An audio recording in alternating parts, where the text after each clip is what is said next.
Hey, this is Matt. Once again, welcome back to the video. This is another paid request, this time for Johnny, who wanted me to do a commentary on the 1981 film The Burning. So I will do my best.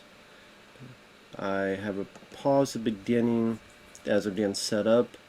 For those interested, request any type of videos, topics, reactions, commentaries, re-reviews, tier lists, whatever it may be, feel free to send it either directly to my PayPal or join my Patreon. Both links are down below in the info box. So, alright, so we have The Burning, 3, 2, 1, pressing play. We have the NGM logo.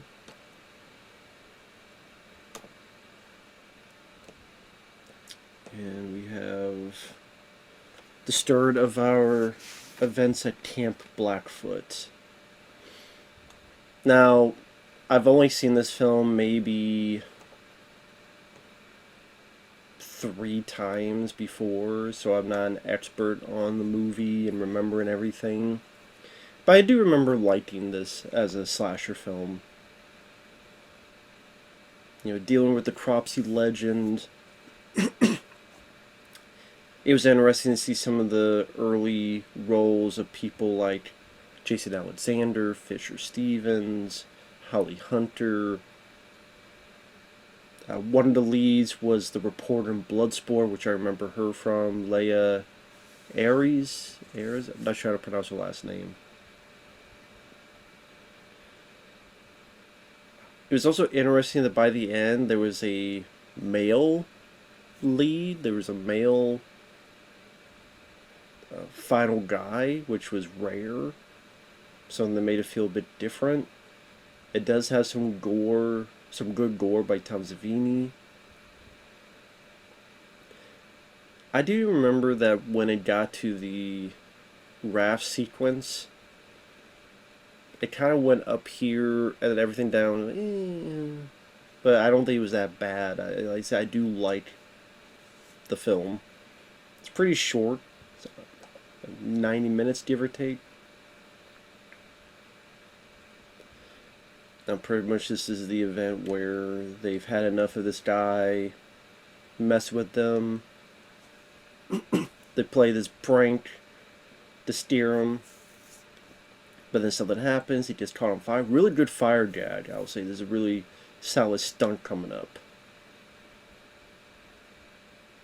Now, I know I'm reading this off of Wikipedia, but oh well.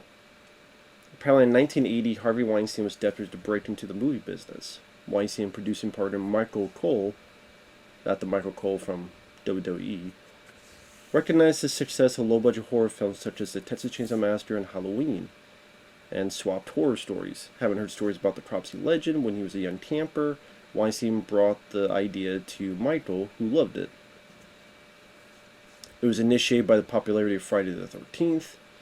Harvey Weinstein created a 5-page treatment in 1979 under the title The Cropsey Maniac, registered in April 1980, a month before Cunningham's film was released. But then I'm sure it got made because of the success of that. Around the same time, director Joseph Ellison also had a film in pre-production under the title The Burning, but changed the name to Don't Go in the House to avoid confusion with Weinstein's film. It also bore similarities to another slasher film pre-production, a film that would become known as Madman. In fact, during the casting call for Madman, one of the actresses commented that her boyfriend was acting in The Burning, but changed the name to Don't Go in the House to avoid confusion with Weinstein. Oh wait. No. During casting call for Madman, one of the actresses commented that her boyfriend was acting in The Burning. This prompted Madman to change its entire premise, which was built around the Cropsey legend. This change caused story alterations on Madman. Filming on that film was delayed until October 1980. It was costly because it did not receive theatrical release until January 1982. Weinstein, producer Corky Bird, or What a Name, and Cole took an early version of the script to the 1980 Cannes Film Festival. The 6-figure offer was rejected, hoping to land more money once the film had been shot. British director Tony Maylam, known for rock music documentaries in the 1970s, was hired as the Burning's director in summer 1980. Tony Maylam had met Weinstein and Berger while the producers worked as rock promoters.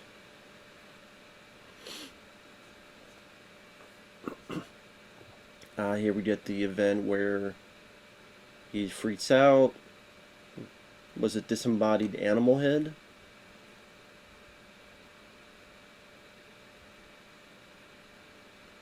Oh no, it's a human head. Damn, I'd be freaked out too.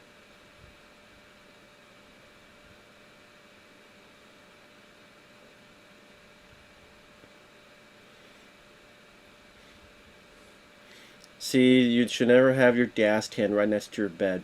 Just never a bad thing. Nothing good will ever come of it. Like, this is a pretty damn solid fire gag. It's lengthy enough to just feel the danger on it. Some nice usage of slow-mo to get that effect. CGI can't capture this. I mean, this is a low-budget slasher film, but you just feel... Like, excuse me.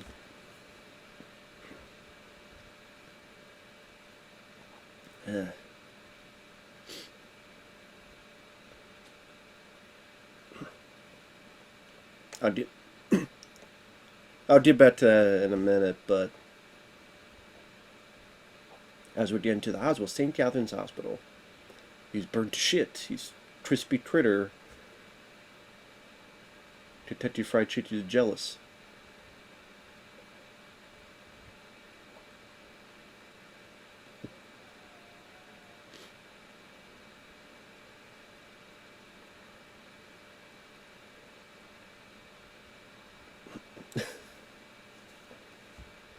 This guy's adamant to get this guy out of the hospital.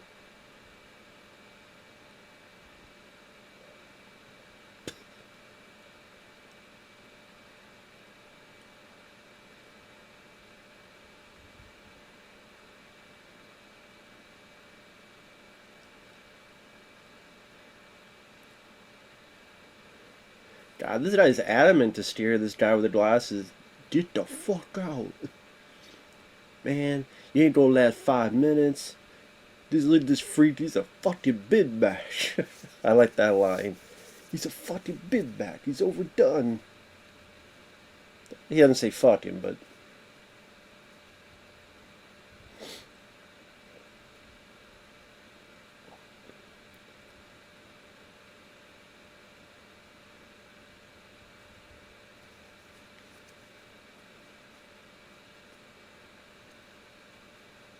I'd be like, no, I'm good. Just don't.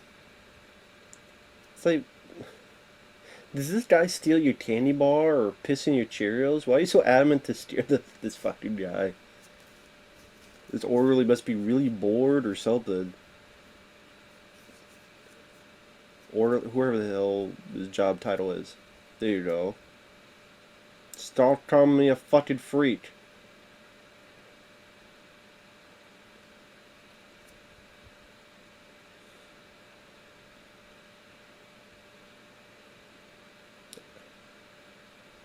Punch him. And early Miramax.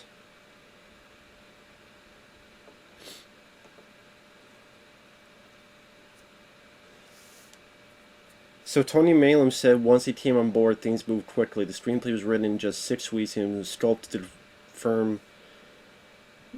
Why can't I read? To conform to the emerging genre conventions of the time. Takes place mostly outside, set in the summer. Small window of opportunity to make the film, or perhaps have to wait until the following year. They knew the slasher craze would not last forever. They wanted to get the film released before it fizzled out. The producers rushed into production. The screenplay was written by Peter Lawrence and Harvey's brother Bob Weinstein. Strips showcase a murder every 10 minutes in the script. It was Maylam's idea to make Cropsey's weapon of choice gardening shears. The film originally had a different ending. A script dated July 6, 1980 shifted location to much more in keeping with a summer camp slasher. The showdown was to take place in a boathouse. The other big change is that Todd ends up as the final boy rather than as the heroic adult. And Alfred is killed by Cropsey. Other changes include an exercise character named Alan, who is to be the love interest for Tiger. This version also ends with a campfire scene, but the last line is different. Every year he seeks revenge for the terrible things those kids did to him. Every year he kills.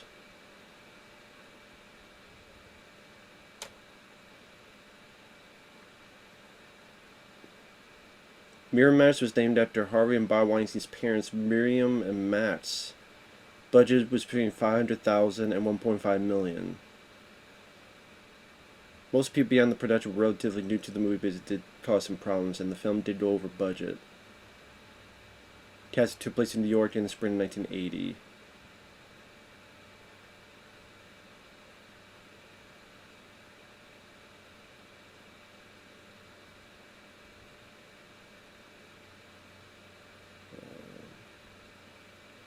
I like this bit of the score. I remember this being in the trailer as well. This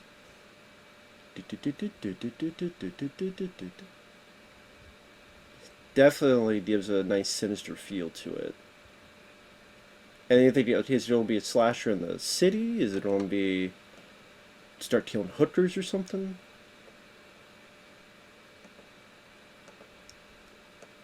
Got this little bit of POV.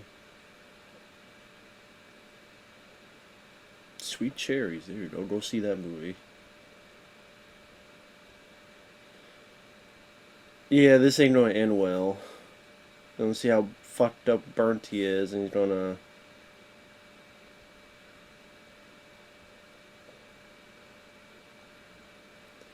Okay, lady, you don't see any warning signs? This guy looks like the Grim Reaper mixed in with the Exorcist.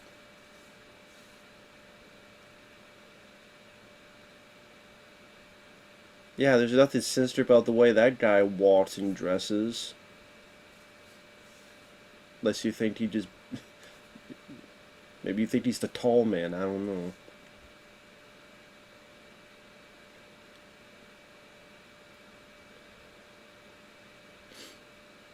Again, how many warning signs do you need, lady? Do you need him to say, I'm going to kill you, and you think that's a kink?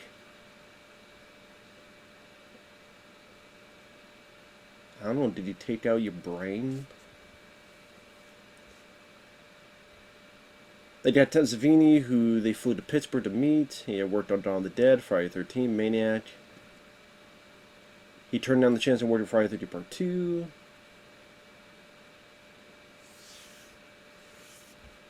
It was shot around Buffalo and North Tonawanda, New York.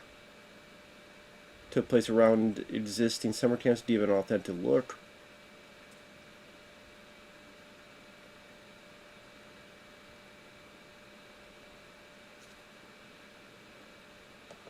Yeah, you ain't gonna...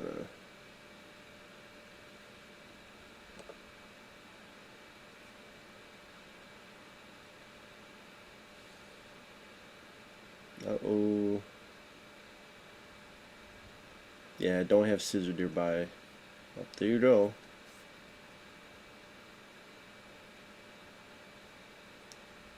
Your stomach's made of jelly.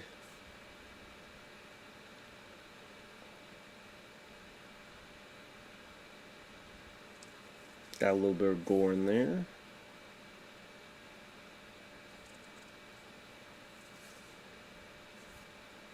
So Hooker turned him down, made him go off the deep end. Well, happens to the best of us. Camp Stonewater. They don't really do a lot of summer camp movies, I think about it. I can't think of the last... Was it Wet Hot Teen American Summer? Whatever the hell it was called or something? Damn, that's... It just does. Ah, the 80s. Now it would be deemed sexist. So there's Jason Alexander on the right, and... That's Ron Howard? No, it's not Ron Howard. Look like Ron Howard on the left there. That one shot.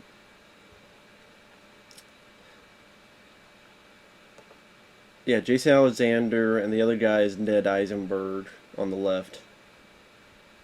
Sadly, Ned Eisenberg died last year in 2022.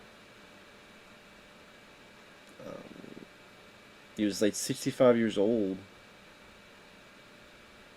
And this is J.C. Alexander with hair. Of course, on the right, J.C. Alexander would go on to be in Seinfeld.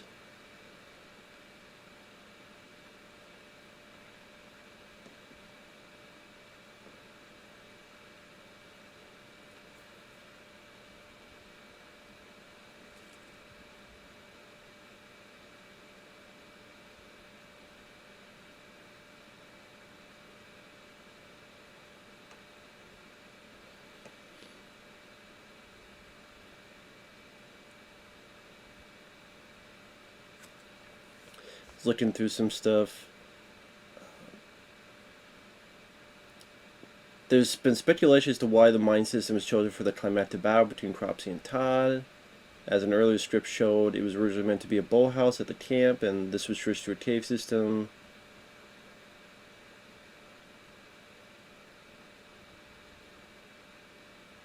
It was changed to a copper mine because they found bats roosting in the boathouse and considered it unsafe.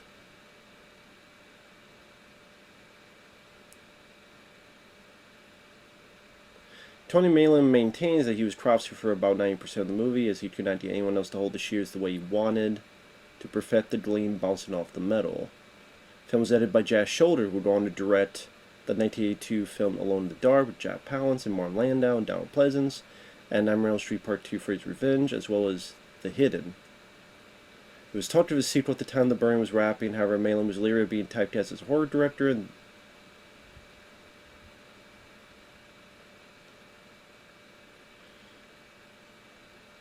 he says the disappointing box office performance, but I thought this did well at the box office.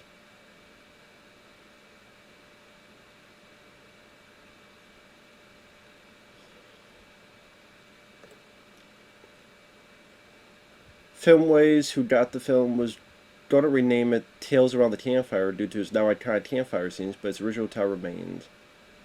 It was sold to foreign territories including Britain, Germany, France, Spain, and Japan at the 1981 Cannes Film Festival.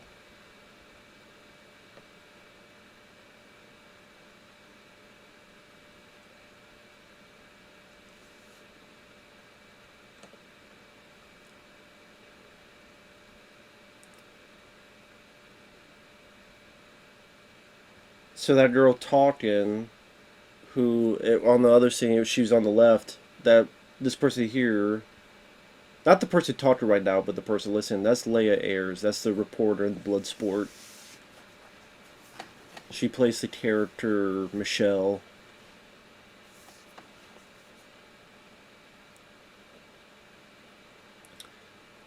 And yeah, I liked her. I didn't mind her in Bloodsport. I liked her in this. Sheen Lace had a good head on her shoulders. Didn't mind her at all. It definitely gives a nice summer feel to all this. But there you go for all you foot fetishes. If you love that shot. Maybe Tarantino will love that shot. Why did my head now fill with, "Are you ready for the summer? Are you ready for the good times?" There you go, meatballs crossed with the burning. And a whole lot of fooling around. Are you ready for the summer? What's that t-shirt she has? Rolling Stones? Is that Mick Jagger's lips?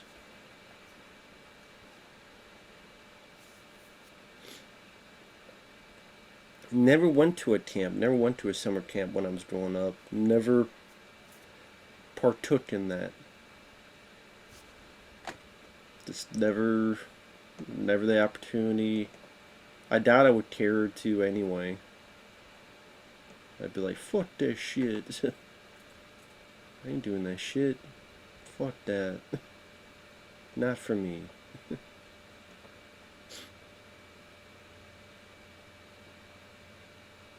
Dave's not here.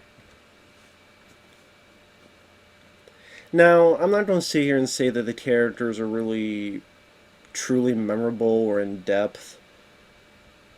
Some people say, well, it's a slasher. Well, I mean, I would say there's even a bit more to the characters in My Bloody Valentine or some of the Friday the 13th films like Amy Steele and even Crispin Glover and his buddy in Friday the 13th Part 4. I love the TS April Fool's Day of 1986, but like I said, the acting is more than serviceable. The Cropsey maniac with I think the score has, like I said, has a nice sinister mood to it. The garden shears is an interesting weapon. I did some of the shots of it gleaming with the light, and well, there you go. There's two other nice accessories. Sorry, now I'm just being silent staring. It's called boobies.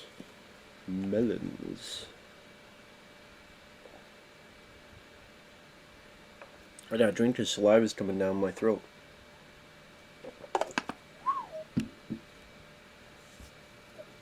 Now, Tony Maylam, I know he's the same guy that would go on to direct Split Second with Rutger Hauer, which I love Split Second. With the big fucking guns. Although, if one understands, something about he quit or got fired, it was too stressful or something else happened, so this other guy, Ian Sharp, had to come in to film mostly the finale. That's why, like, the finale does have a different feel. Like, the finale has a bit more of an action feel compared to the rest of it. But I still love Split Second. Yeah, I would like to see a bit more action in the first half, but like I said, I like this score motif. Like I said, I think that's a nice sinister. Like I said, it's also in the trailer.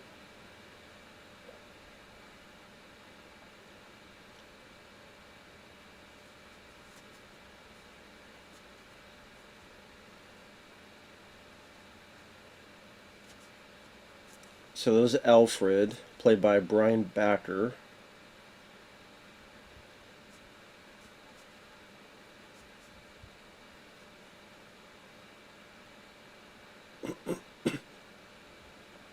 I think the guy on the right is Brian Matthews as Todd, which back to the day he was one of the kids that saw Cropsey burn. And these are like the two guys at the end of the film, like I said, so it's usually it's the typical damsel in distress, but the fact it's two guys, it just was kind of a nice change of course, made it a bit refreshing. It was like the older guy helping the younger guy out. You have the older guy, again, who has a history with Cropsey. You have the younger guy. It's kind of like the final guy. Still the typical final girl.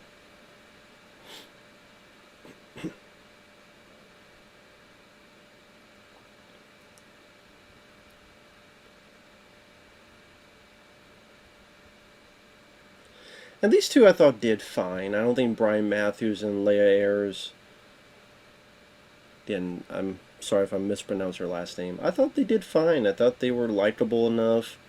I don't think they were distracting. I don't think they were bad.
You know, this guy, the younger guy, Alfred, you know what it is? He's a much better version of what they tried to do in that Return to Sleepaway Camp.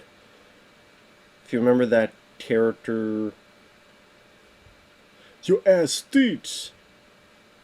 That's how you do this the wrong way.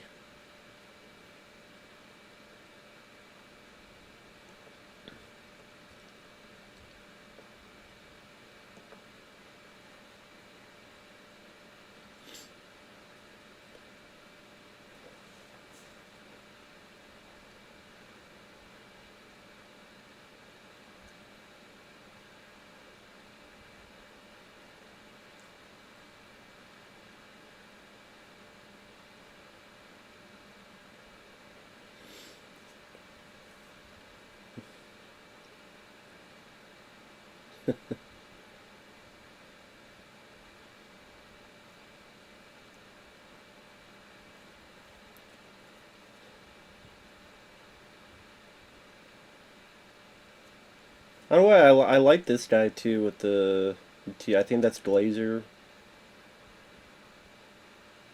There's a little bit of New Yorker in him. Get the fuck out of my face before I twist your fucking head off. Don't tell him so bad your mother will recognize you. You dig? Well, no problem, Todd. This little motherfucker and me are gonna twist his head off and we'll use a fucking basketball right in the fucking canoe. You better remember it's a long summer, you fucking pipsqueak. They'll just give me the creeps in the deeps.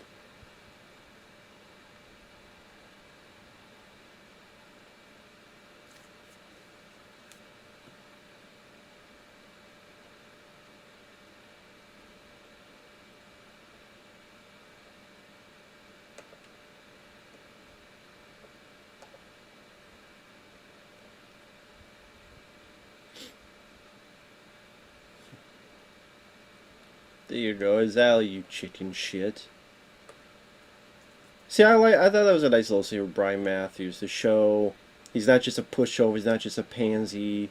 He's gonna stick up for the guy. His alpha reminds him of who he was 5 years ago.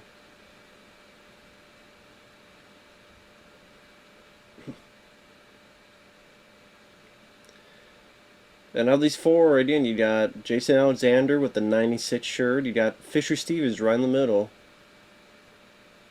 Fisher Stevens, of course, would be in My Science Project, Short Circuit 1 and 2, the 93 Super Mario Brothers, among many other films.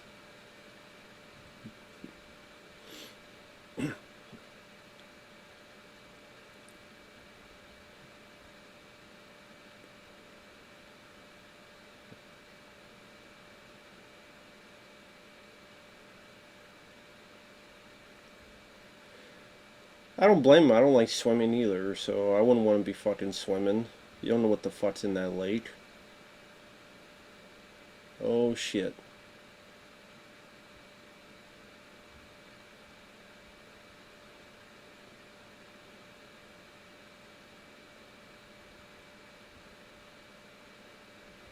What a dick. But Larry Joshua, I think is his name. He does play a good dickhead.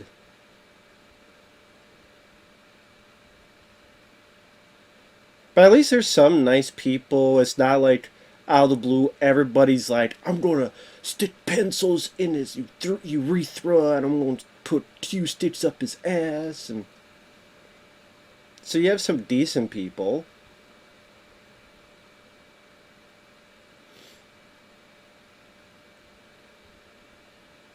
So it makes you feel bad when some of them die, because, you know, they're decent enough people. Like Fisher Stevens helps them out and stuff.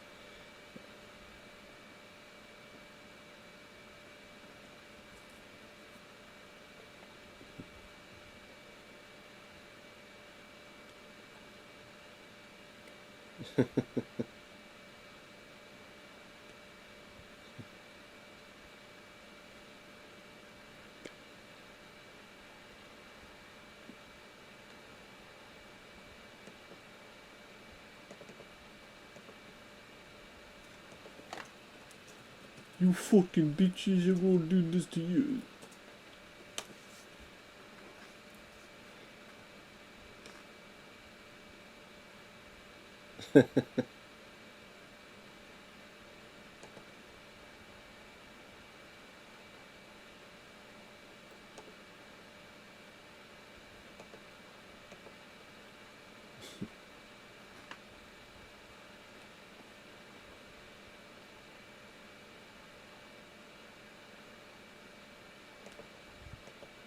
There you go.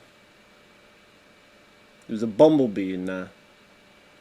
Back to the day when guns like that would look like real guns, and of course they had to change it, either put like a red tip in front or other stuff, because cops, Sally, would think, understandably so, would think it's a real gun, and I'm sure there's some people that got killed because of that.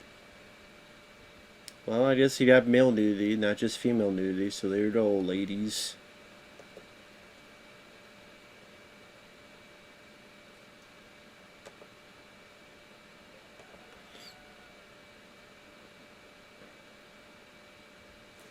To create Cropsey's distorted POV shots, cinematographer rubbed Vaseline on the outside edges of the camera lens.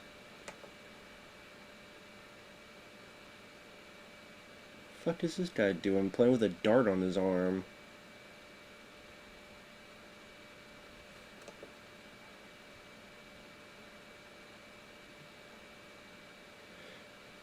Apparently this was the biggest grossing horror film in Japan at the time? Huh.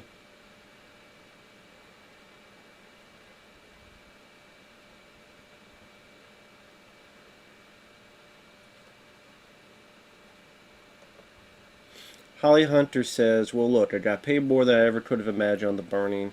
I was making over $1,000 a week, which was incredible. I could make my rent. I didn't have to wait tables for a while. I got all these new friends. I was kind of a glorified extra. I got my Screen Actors Guild card. So it was fantastic. Hey, that wasn't too bad.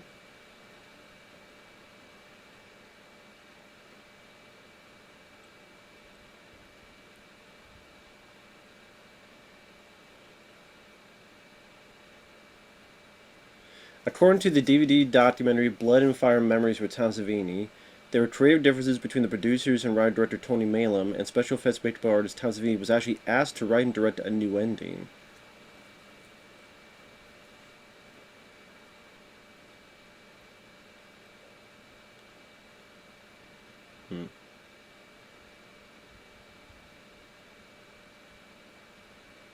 Never saw the Blood and Fire Memories with Tom Savini.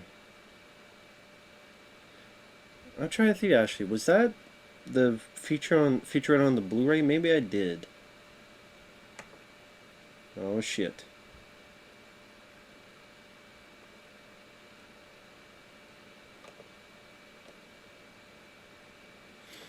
Of course, no one's going to believe him, because if everyone believed him, people would get the fuck out of Dodge and there'd be no movie. So, yeah, and then you don't believe him, not until a lot of people are dead. A lot of people survived, though. I mean, what, the body counts and what? It actually says here, body count 10. Maybe people hope to have more of a body count.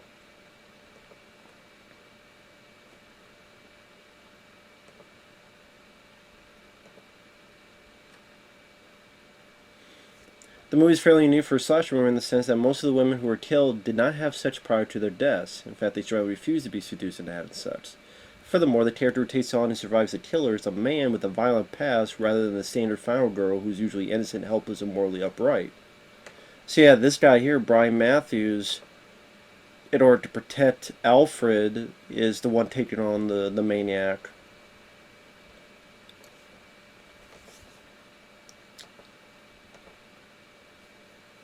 I do remember also the finale. I liking the mine location.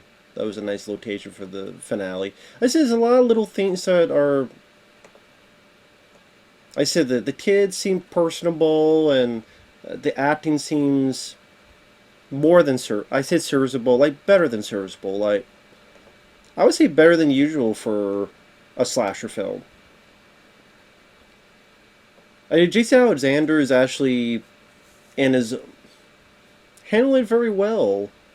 Being the wisecracker, being friendly to everybody. You really get a sense that this is a summer camp. This guy just has a unique vibe to him to be a dickhead. Doesn't just blend in with the crowd. Again, a lot of these little things add up for the whole package.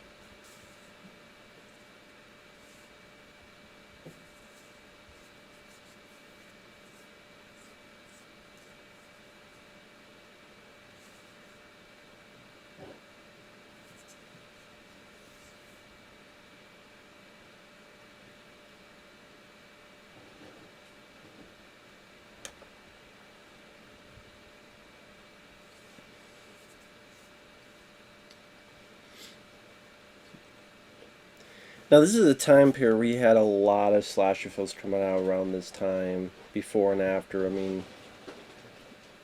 mean, there was stuff like Black Christmas and Texas Chainsaw Massacre before, but after the success of Friday the 13th, there's a huge amount of movies from My Bloody Valentine, Terror Train, Prom Night, He Knows You're Alone, Christmas Eve. Well, Christmas Evil's not the same, but people thought it was the same. Silent Night, Deadly Night, of course, Bad Man, tons of other stuff. And like I said, there's a lot of fun slasher films around that time. My Bloody Valentine is perhaps my favorite 80s slasher film. 1986, April Fool's Day, is also a favorite of mine. I liked a lot of Friday the 13th films. Some people don't classify Elm Street as slasher, but I do. And I liked a lot of the Nightmare on Elm Street films. Especially from 80 to 84, you saw one what seemed like almost every week. I mean, to the point there was even a parody, Student Bodies, made fairly early on during the slasher craze. But like everything else, if you like, let's say Fruity Pebbles or Cheerios, you like that cereal. Do you eat it every single morning, or you get tired and go, you know what, I don't want cereal, and I don't want that cereal. Let me have some other type of cereal. Let me have Fruit Loops. Let me have eggs. Let me have bacon. Let me have pancakes. Let me have French toast. Let me have something else. And so people got tired of it. They got tired of it. How can I miss you if you don't go away? And the slasher films dwindled. Also, there's a lot of bad product going on. I mean, let's be honest. Not all slasher films were winners.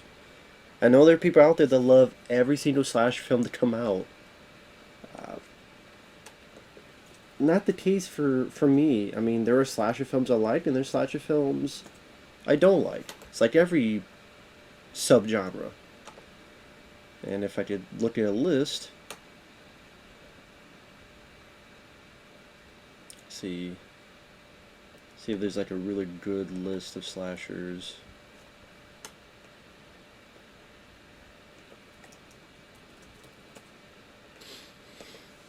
Is trying to do a decent enough job building up suspense here with the use of shadows and the music. And they don't think hasn't been a murder in a little while. Of course, no, we gotta say Fisher Stevens for the raft sequence. Which really is where a lot of the body count comes in. I think that's where maybe some people get a bit disappointed, where that body count, he kills what, like 5 people at least or something? But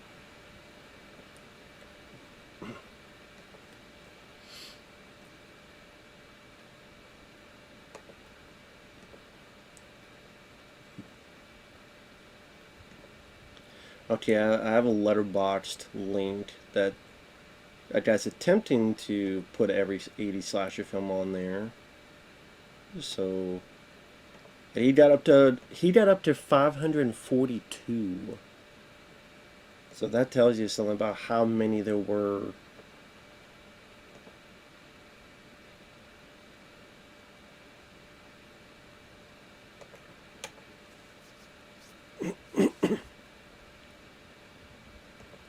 Now, what's labeled a slasher film, sometimes the meaning's a bit twisted to send a certain. Like, there's some people that say Alien is a slasher film. A lot of other stuff.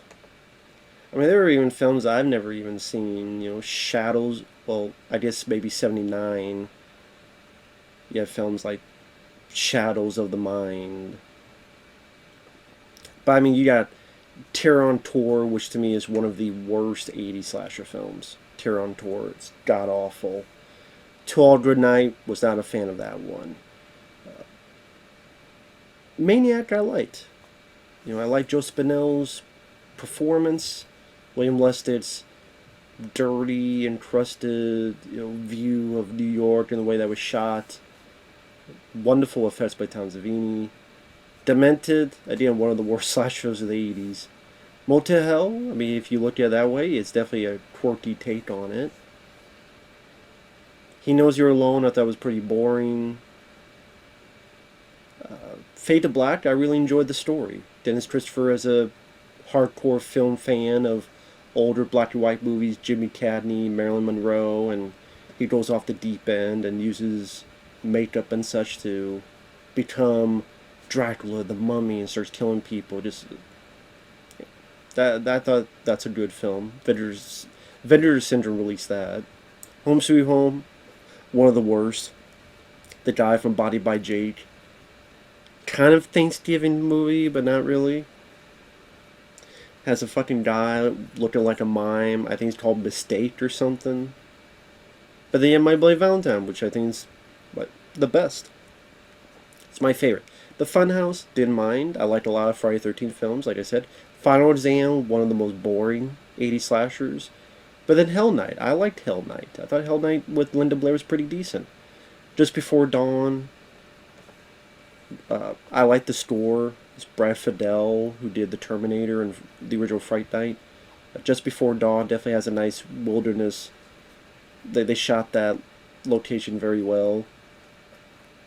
I wish the ending was a bit better, but I did like Just Before Dawn.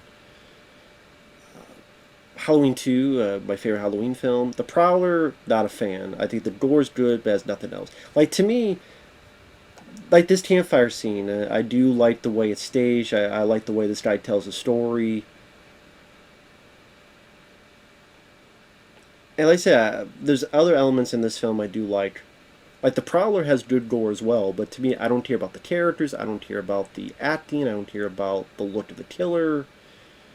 The story here, the Cropsey legend backdrop, and again some of the little differences it does with the mentioned before, like it's two guys going up against the killer at the end. Okay, that may be a bit unique.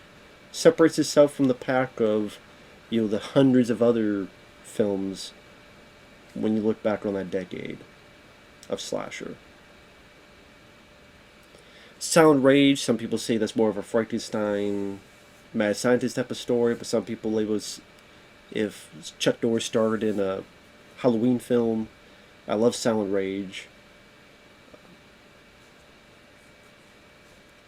I don't mind Slumber Party Massacre. Pieces, I thought was pretty interesting, to be honest. But you got out of the blue kung fu guy, then he had bad chow mein or something. It's kind of, yeah, that's kind of a funny one. Trick or Treats, I hate that one. It's a kid playing all these tricks for like 90 minutes, and then there's a killer, and then at the end the kid is crazy and kills his babysitter. Fucking hate Trick or Treats. I like the Trick or Treat horror film with the rock and roll one with Ozzy Osbourne in it.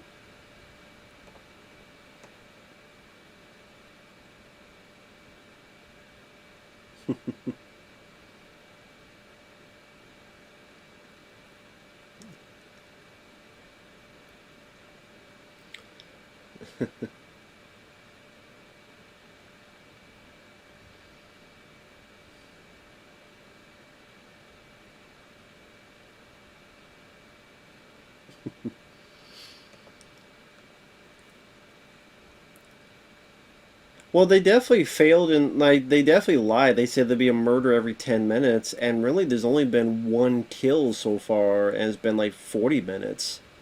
So, yeah, I don't know what the hell they meant by a kill every 10 minutes, because that's definitely not the case here. Which maybe that's what disappoints some people. But for me, again, I'm liking the actors. Like this guy, Ned Eisenberg. I like their mannerisms. I like their personality. Again, it doesn't seem like everybody seems the same, and or seem like a cover of Teen Beat magazine, and all that. I think also that little New York flavor gives again a bit of personality to these characters that maybe it's not in the script. So not minding that stuff. At least that's for me.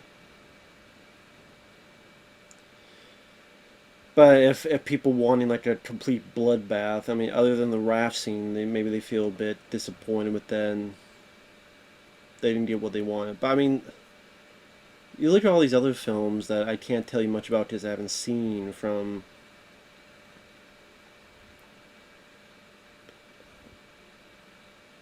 Blind Date, Innocent Prey, Scream for Help. I don't mind The Mutilator. I liked it. I like Silent Madness. That's actually in my top 10 80 slashers. I really like Silent Madness. I like the lead, who's like a female Dr. Loomis. Little quirks in that too, like someone played Dragon's Lair, the arcade game, before they get killed. Like little moments like that just stick out for me in a positive way. But like I can't I don't remember a damn thing about Horror House on Highway 5 other than I remember hating it. But if I didn't see Murder Elite or Murder Lust or what's it called? Fucking The Dark Power, Terminal Choice, Bloodstream. Stuff I like, what the fuck is that? You know. The Deadly Intruder. I remember seeing that cover, I didn't see the film. And the list goes on. I mean, there's a lot of fucking slasher films. Gun Blast. So I don't know if that's really a slasher. I don't know if that's on the list for, but... Well, Maniac used a shotgun at one point, so there you go. But anyway.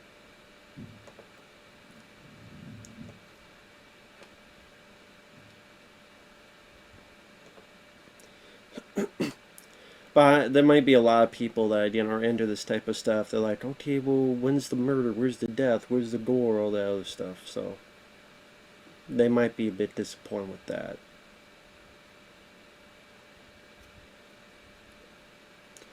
But I do think these two people coming up get killed.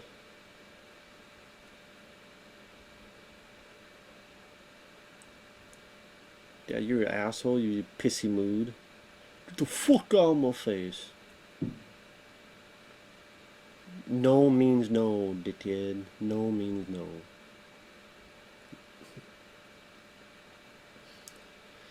But, no, I think he gets killed in the raft scene, now that I think about it. I think maybe she gets killed. At least it's been a while since I've seen this. I say if there's 10 people that die and 1 have done it so far, that's probably why they added that scene in the beginning, because they knew it'd be a while for another death scene to occur.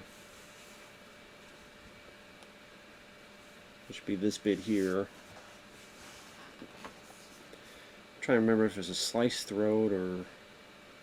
But Tom Savini, I mean, he is a good makeup effects guy. Like, I mean, I mentioned Dawn of the Dead, Creepshow he worked on, Maniac, this film, The Prowler.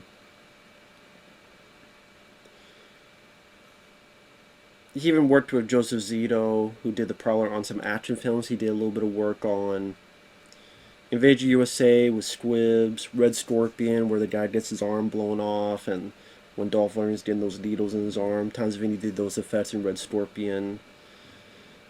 He had an idea where Dolph Lundgren could blow a guy's head up, but Joseph Zito never used it, which is disappointing. That would have been pretty cool. Because Dolph has that big-ass gun in Red Scorpion. That would have been cool to see, but Joseph Zito never let him do it.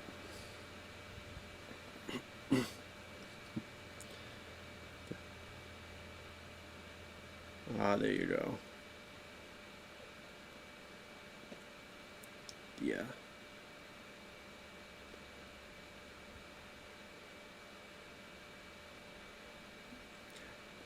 See, little details like him using the garden shields and putting it up to have it stick in the tree. Something about that, like, hold on to this for a while. Just a little bit like that. It's like, okay, well, that's a little bit. So I don't know why that interests me. Because it could have just been he does it and nothing. But just that little detail of just he just goes up and sits in the tree, just a little bit of asterisk to a scene that just would have been typical.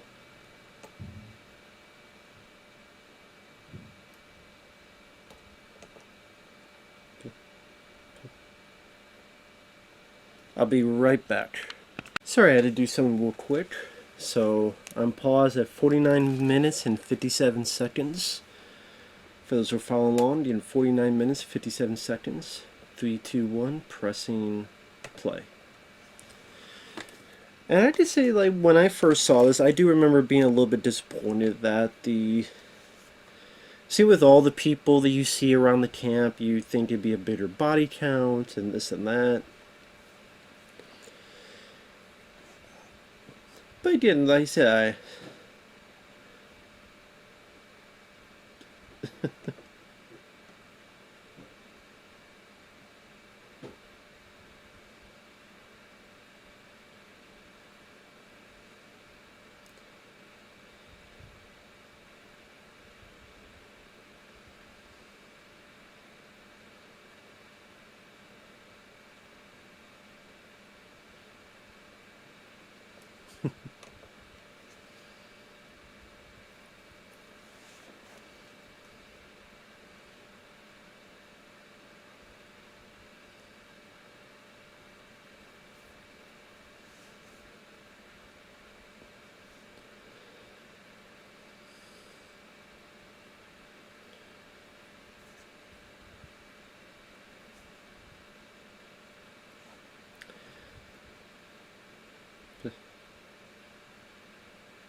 that's for me. I don't mind the acting.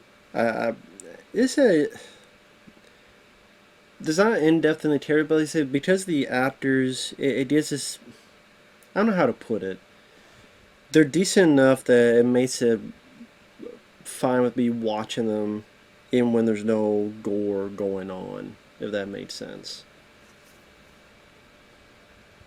Could this have used a bit of body count? Sure. I mean, I think if it did, it probably would be more looked upon with. Like, there are people who still liked it, but I'm sure if this had a bigger body count, this would be even more of a classic that people talk about in terms of slashers. Because there's a lot of people in this camp, and a lot of them are alive by the end. Which a lot of people, that's a big no-no for a slasher. Because I observe a slasher fest, man, look at all these people, and all these people don't get killed. What's, next door? But again, like I said, they do attempt to at least deal with characters. Like I said, it might not be in depth, but you have the little bit of banter, the Jason Alexander's character, you have the meathead character in the back there. The shy kid Alfred.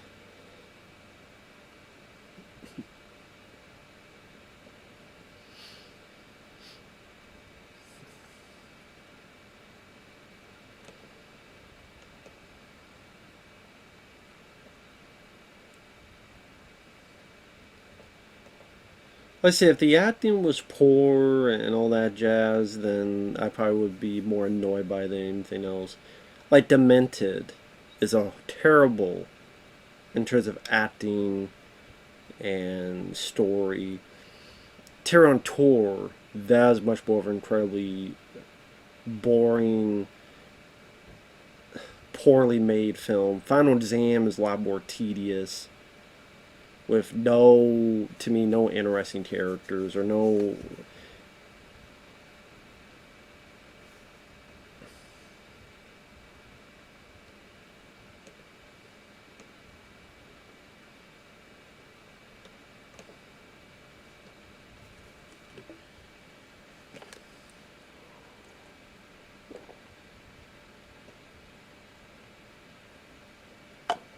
I need little bits like that, Oh, it floats? Yeah, it's floating now, isn't it?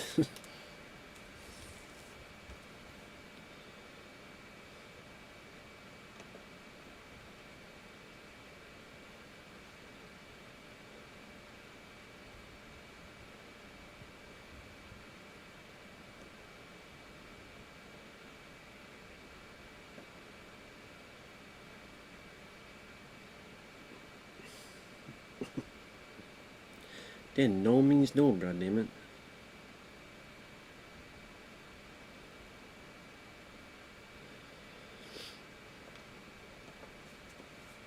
Like, I think for a lot of people, when they look at this film, the way they view it is the only, which they do have a point. The scene people remember is the raft scene, because that is the pinnacle scene of the movie. That is the scene that is, because it comes out surprising and you don't expect it. Because okay, they're in the middle of a boat and you're thinking, I would assume that they don't find a dead body, but that then the killer's in there, and then he eviscerates. There was a lot of times where a killer is eviscerating like 5, 6, 7 people at the same time. It's like, oh, it's one at a time, or.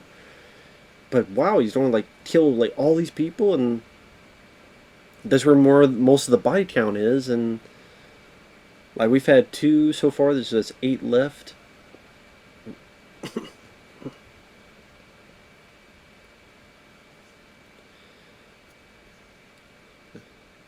Here you go. Here's the.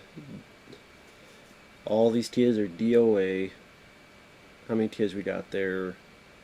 At least 4. Fisher Stevens, Ned Eisenberg, 2 ladies in the back. Yeah, these 4 are fucking dead.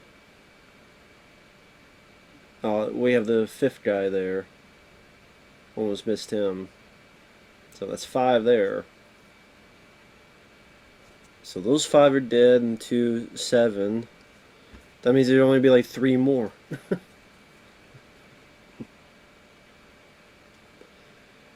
See, I'm sure people are expecting a lot more of those kids in the back behind Jace Alexander. Even Jace Alexander himself would only get killed. I think that's a nice wide shot of the lake. And the fact that those music, just a little bit of uneasiness of what's going to happen next.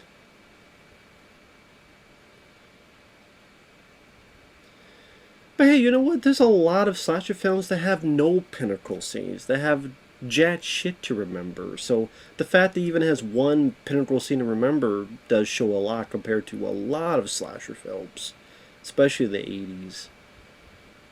What pinnacle scenes are in Final Exam or Terror on Tour or any number of other ones?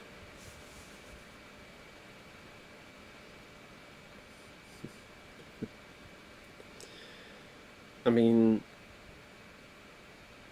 also, okay, you have a lower body count, but the effects are really good. Or do you want a bigger body count, but all the gore is cut out? So, for example, Friday the 13th Part 5, A New Beginning, that has a bigger body count, but all the gore is taken out because of the MPAA. This is a lower body count, but you get to see a bit more of the Drew because you see an uncut version and all this stuff here, especially this scene here. See, I'm assuming people think, okay, maybe they don't find a dead body. You don't find that girl's dead body in this. And they don't freak out, and they don't, maybe the guy's in the water, the guy's...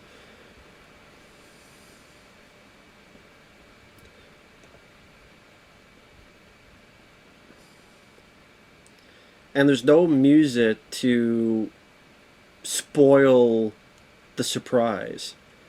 There's no sinister music on.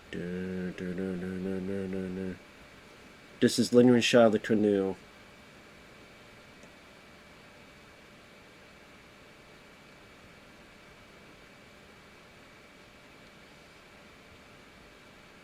Now you get a little hint of music.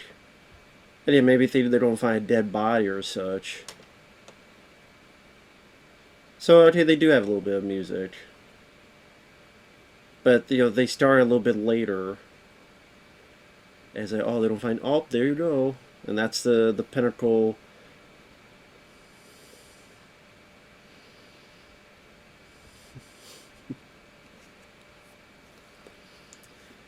And just, you know, damn, you're cutting fingers off, and just the crazy insanity of what the hell's going on. Not just that, but cut pieces of the raft.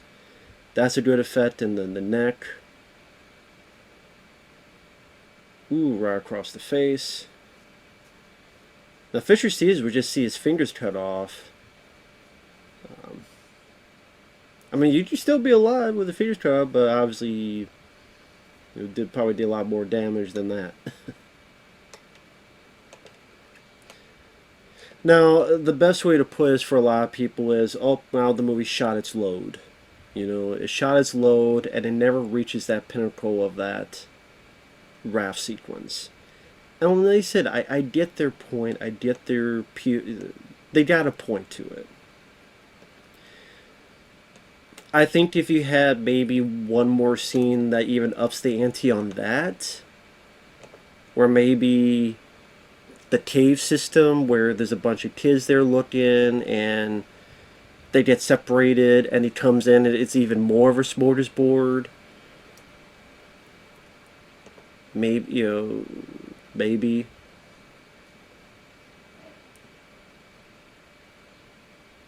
But yeah, just... I did it for a lot of people. It's like, well, they shut the movie off then.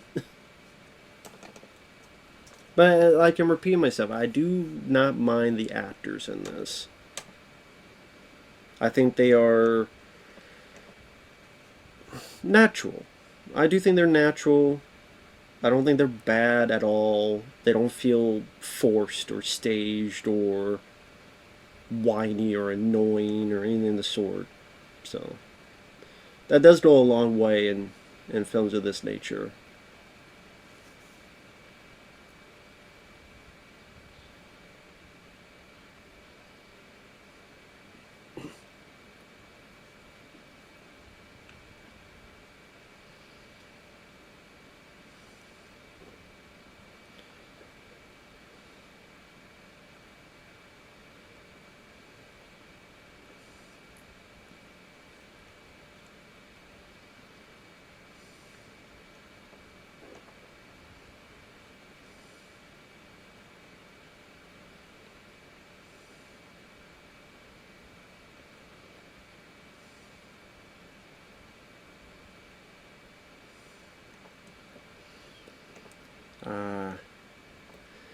Came too quick.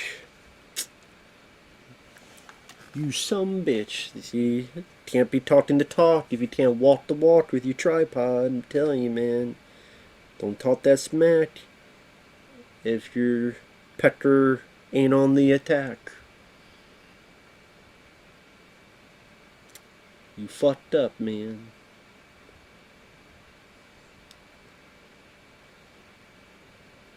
Talking all this big talk, you can't do that, man. It don't mean jack shit.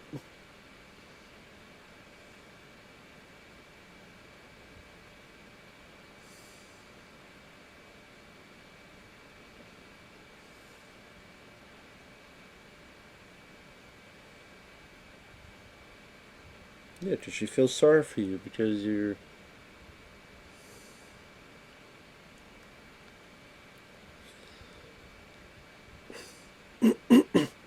Now the thing is that he... How do I put it? He was killed by... Well...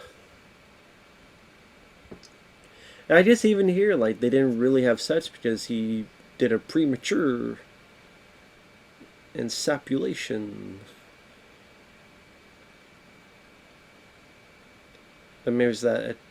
And the previous one is that she didn't want to do with Ned and leave me alone and all that, so... Getting a little bit of change on it.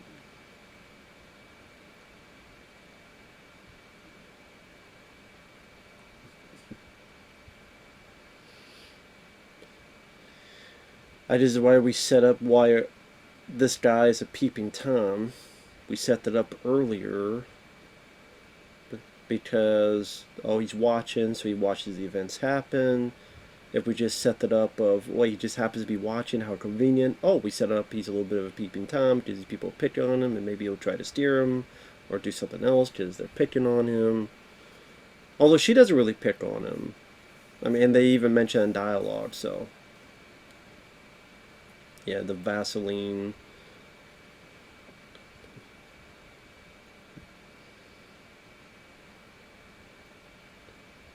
They said the garden shears at least makes it a different type of weapon, so it's not just a typical knife or something.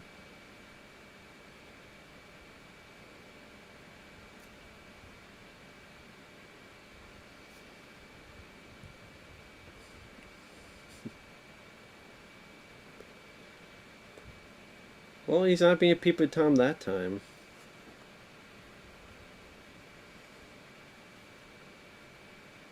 Don't worry, I'm sleeping. Where am I? Nope.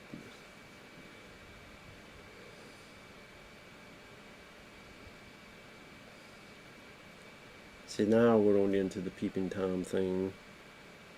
Well, we've seen him do it before, so...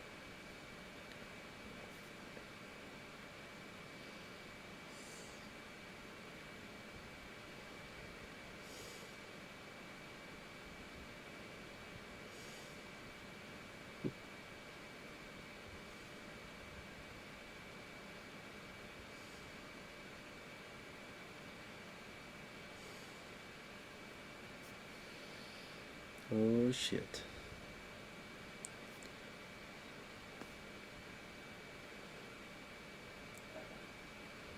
Yeah, they ain't gonna end happily for anybody.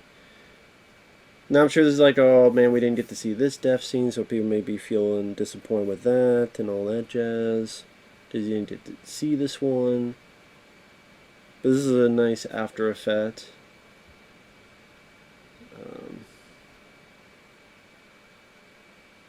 Well, I was getting confused with something else. Oh shit. Ooh, that's a decent effect going through the back and the throat. Forgot you didn't really see her effect. That's a neat shot too, like the camera, him being lifted up and oof. Definitely one of the more violent deaths of the movie. Just because of the type of character he is, so all that jazz. That's definitely one of the more violent deaths.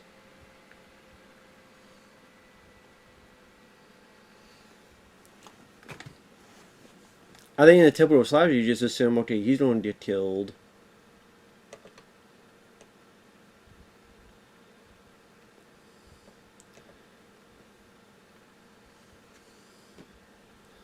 Just spit it out.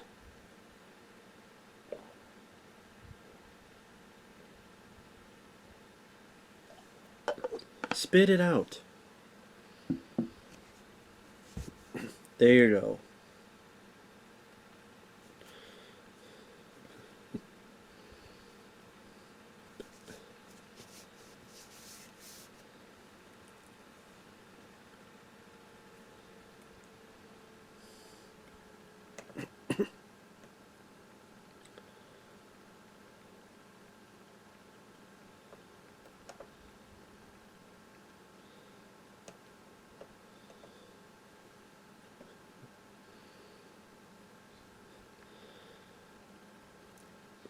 See, this is what I liked about the third act. Like I said, because at this point I'd seen so many slasher films that felt like the same type of ending where everybody dies.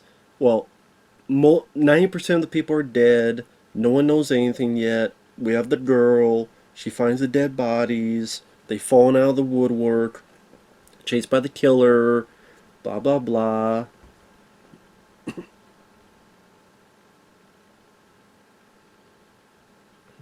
Ooh.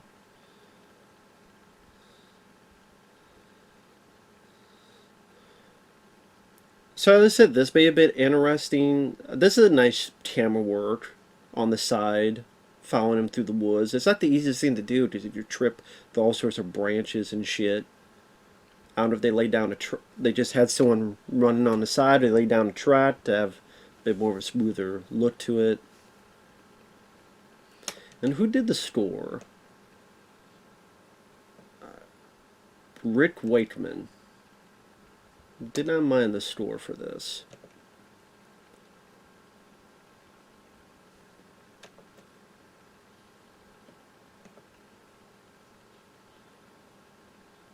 Former member of the progressive rock band, yes. Okay.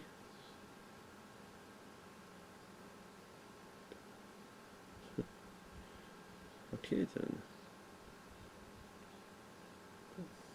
I'm not sure if he's done any other movies. Let's see if there's anything that showcases that.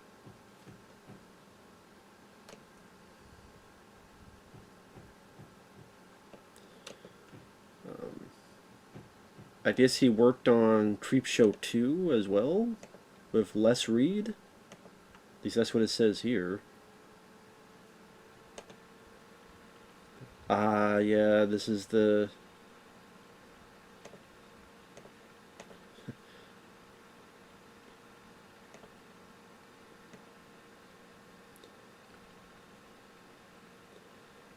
Now people wonder, is this going to be the raft scene part 2? That actually could have maybe worked. Like, at first it was them going to the raft, but then as she gets up, the killer is behind them and then kills all those kids behind them. I think if you had that, people would have been, oh shit. Because it'd be like, at first we go to the boat, and this case the raft, and now the person going to the raft is the safe one.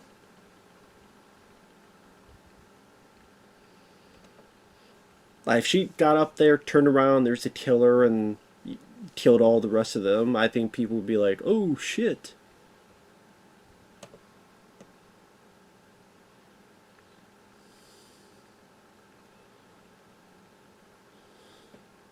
Say something, Todd. Don't just fucking stand there and pant. There goes your arm.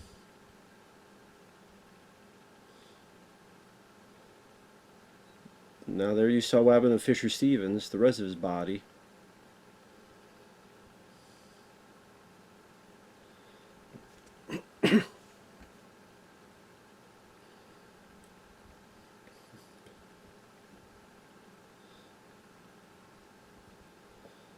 I think one of the... I think that was Holly Hunter there, hugging the girl, I believe. Went by quick.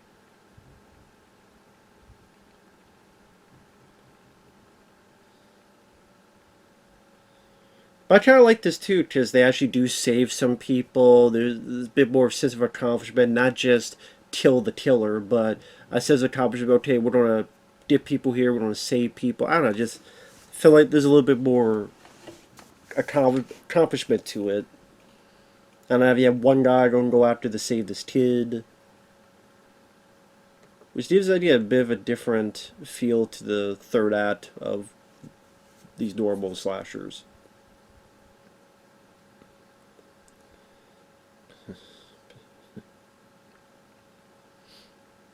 I think people assume now this raft's going to get killed.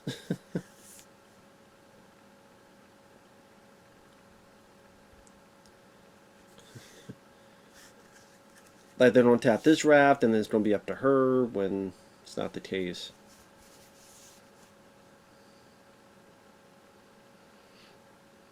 But yeah, I didn't mind the difference. I didn't mind the little change of pace. Because that does help when you have so many similar films in the market. If you do stuff a bit differently, a bit more unique, that to really help matters. And that's why certain slasher films get certain cult following for different reasons. You know, why does one person like The Burning but not My Bloody Valentine? Or why does someone like My Bloody Valentine but not The Burning? Or why does someone like both but not The Prowler? If it's just, well, people kill people, guy kills people, by that logic, they should like all of them, but no. Yeah, stop being a pussy. Suck it up. God damn it. I forget if Holly Hunter's in this group or if she was back in camp. I can't remember.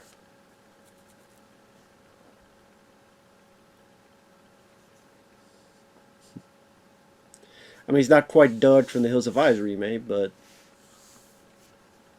You know, someone with an axe going up to save someone. But...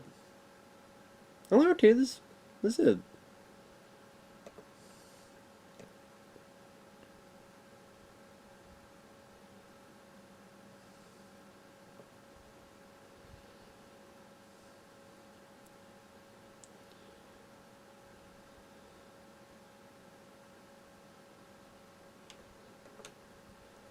Yeah, I'm sure there's some fans like, what the fuck? All these people are alive? What the shit's going on?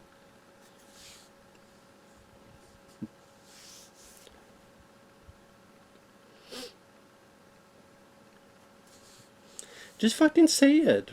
Why are you being so silent about it? There's people dead. Call the fucking cops. Now get the fuck out of my face.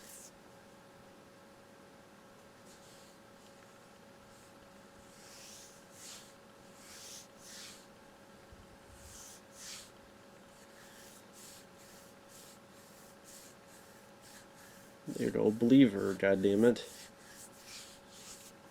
At least the guy wasn't pushing the, oh, it's not. At least, okay, he had one bit of doubt, but then go along with it. Okay, that's manageable. I appreciate that's manageable. Yeah, a little bit of doubt, but okay, I'm gonna go with you. Cool. I can deal with that. And then we're already into the last 15 minutes of the movie, which is our finale in the idea. Original idea is a houseboat, but now in this mine. Which I don't mind, because I mean the houseboat.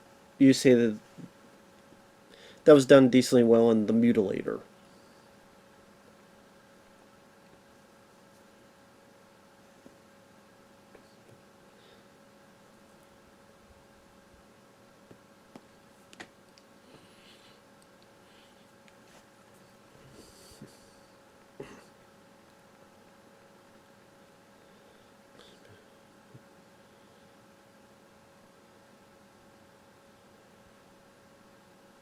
Maybe this killer's on a coffee break, hasn't killed him yet. Or maybe this guy's like the guy in Night of the Demons. Yeah, go get me. He jumps out the window and says, fuck this.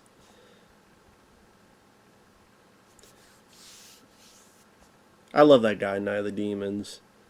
Smartest guy in the movie. You ain't gonna get me. Just jumps out the fucking window and just, he survives by being smart. I love that idea in Night of the Demons. I wish more movies did that. I wish more horror slasher movies did that. Night of the Demons isn't a slasher, but I wish more did that, where the person being smart is the one who survives. Who knows a little bit about movies or a little bit more about real life. A little bit of something, they survive. Could have ended with Randy in Stream, but then they kill him off in Stream 2 for shock value. By the lady from Roseanne. It's a Laurie Metcalf or something. Oh shit. Kicked him in the nuts.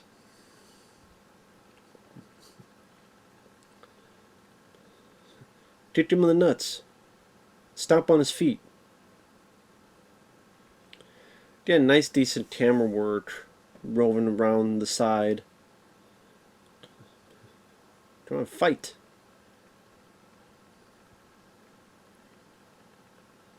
Ooh. Right on the arm.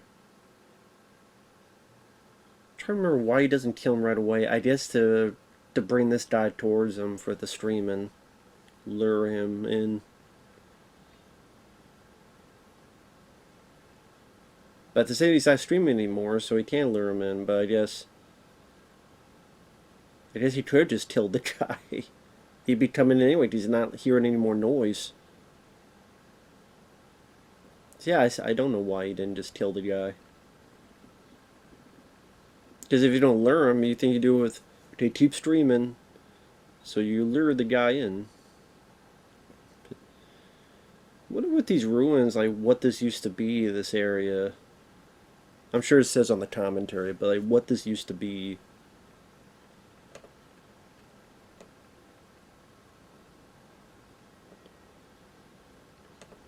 I mean, they say abandoned mine shaft. I guess that's what it is.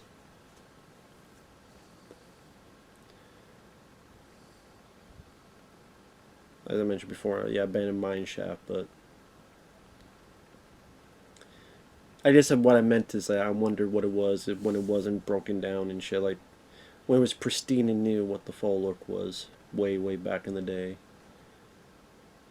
It definitely brings a nice, maybe a little bit claustrophobic area for the finale. Some nice lighting. Nice little sinister location for your finale.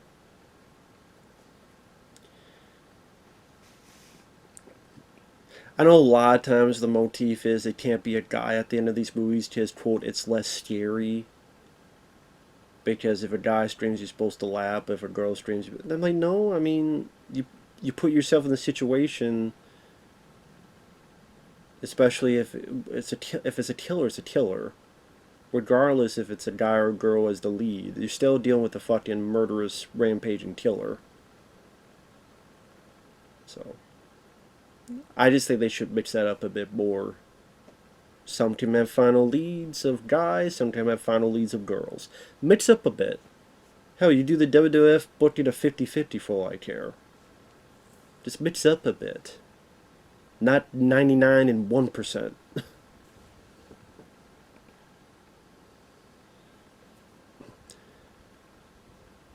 So when I see basically that 1%, like the Hills of Eyes remake, which granted they did in the original, but I like the remake more. Or The Collector and the Collection, with Josh Stewart's character, a little bit more interesting. They said this is a nice location. Reminds me a little bit of My Bloody Valentine. Oh shit. The Legend of Curly's Gold. Run.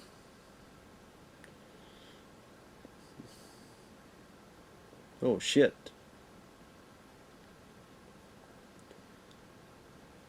Wake the fuck up, man.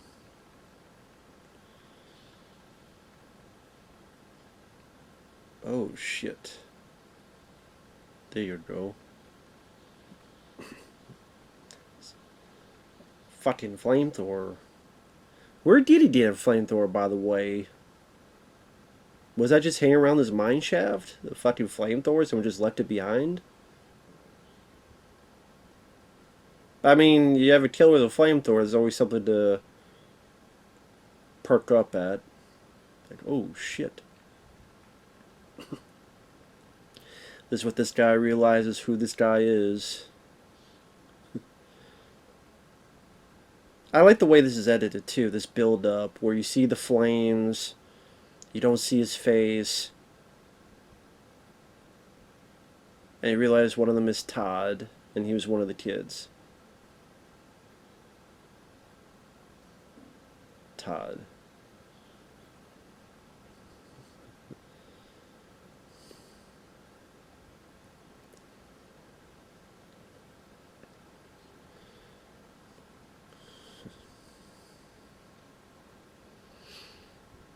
Like I said, I don't mind this editing, I don't mind this build up to it.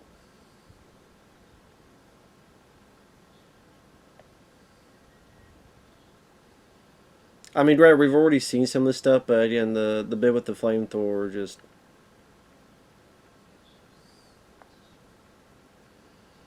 Yeah, I want to stay as fuck away from a guy with a flamethrower. Like, this ass ain't cutting for shit. Let's have a dueling flamethrower fight. I don't think there's ever been a dueling flamethrower fight now that I think about it. Two people with flamethrowers duking out with each other. I can't think of a movie that's ever done that. A dueling flamethrower fight.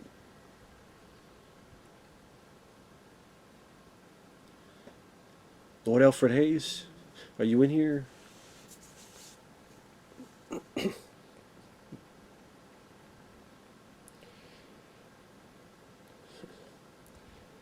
I guess that guy just wanted to do the flamethrower just to scare him for a bit. Okay, you know I'm here. Now I'm going to shut it off and be quiet again. Kind of like a build-up for a whole lot of nothing. I forgot about that. I thought it was build up to the finale, then I forgot he shut it off, and now it's back to this again.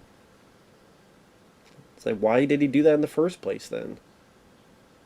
I got this flamethrower, you better watch your shit. Now I'm going to be silent. You better make it quick.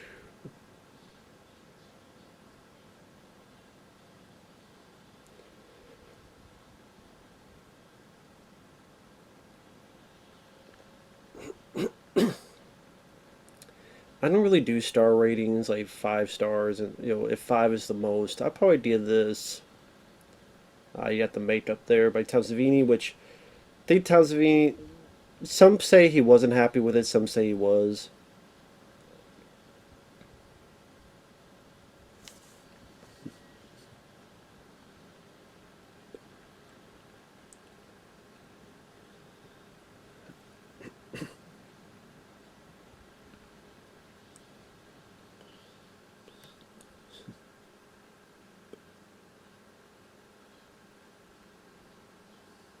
Oh shit.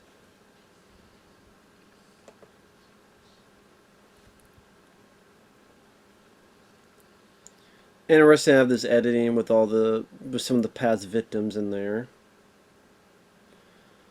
So Alfred's finally doing a man up.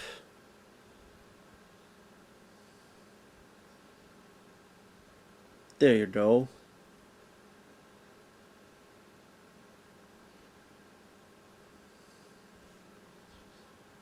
Good job, Alfred. It's not easy. Take that shit out of your arm and stab at him. There you go, Alfred. Good job. It's like, yeah.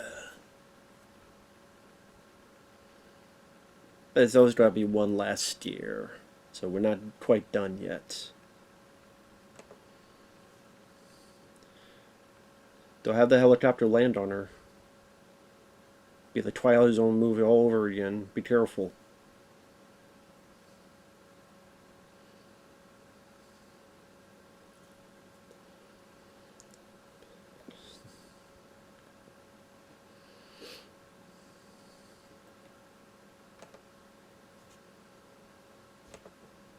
I guess maybe they're trying to do the Friday the 13th. You think everything's okay. We're ready to roll credits, and then one last steer. Nice. That's a satisfying kill. Axe right into the head. Burn the rest of his fucking body up. Yeah. I mean, you see, like, how the fuck would you make... Well, I mean, there's always a way you can make a sequel, no matter how bullshit it is. But I'm fine, you know, not every movie needs a sequel. So I'm fine this didn't get a sequel. You got axe to the head. After being stabbed through. His body's left there to burn. Have him be done. Move along. And then the legend of Cropsey goes on, and it's just the legend, and there you go. Again, not every movie needs a sequel or a sequel bait ending. That's another thing I liked about this.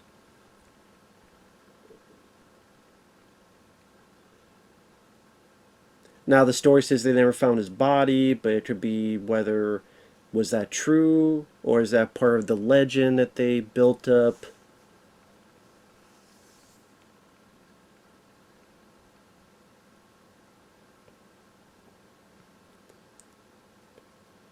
Again, did he really escape and somehow was alive, even though with an axe to the head, but he's just alive by supernatural events?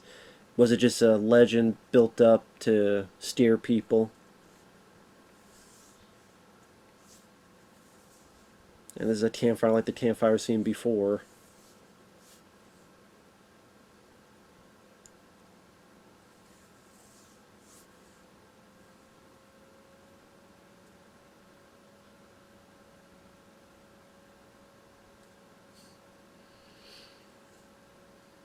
I ain't dead, I'm right here. I mean, the guy pushed it a little bit too much. You're dead! He was told to do that from the director, I'm sure, to try to steer the audience. I'm like, okay, dude. Just don't, cream in your pants too much. But overall, while I do think, for a lot of people, understandably so, when you got to the third act, I think a lot of people, they were wanting a bit more death scenes. They were wanting a bit more of a body count. Maybe they didn't care for the character, like the acting, as much as I did. Again, those little quirks in the actors, and either people are recognized, and people that, oh yeah, Fisher Stevens, like that's kind of a cool thing to see among other stuff. Again, some people might not be, that might be in the I don't give a shit quality of it. But like I said, to me, I find that a bit interesting. I find that a bit. I thought the cast did a good job acting wise. It was interesting to have two guys at the end fight the killer, because I made a nice change of pace. Like I said, while there's not a lot of deepness to the characters, again, they were there enough that I liked them. I didn't mind them at all. The score has a nice sinister ring to it. when the door was there, it was nicely done, in particular the raft scene. I said, if people wanting to kill every 10 minutes, is not the case in this. If you say, well, the raft scene kind of, the movie premature ejaculated, just like the one guy in the movie, I can understand that motif, and I can somewhat agree to that. Because you didn't really see any kills. Well, you did. You saw two more. But at the same time, like I said, I still liked what was done here. I still liked what they did. That was a pretty damn decent slasher film. I still liked it. For me, there's definitely a lot more going for it than The Prowler and some other films. But that's just me. So thanks for watching. Take care. We'll see you guys later. Bye-bye.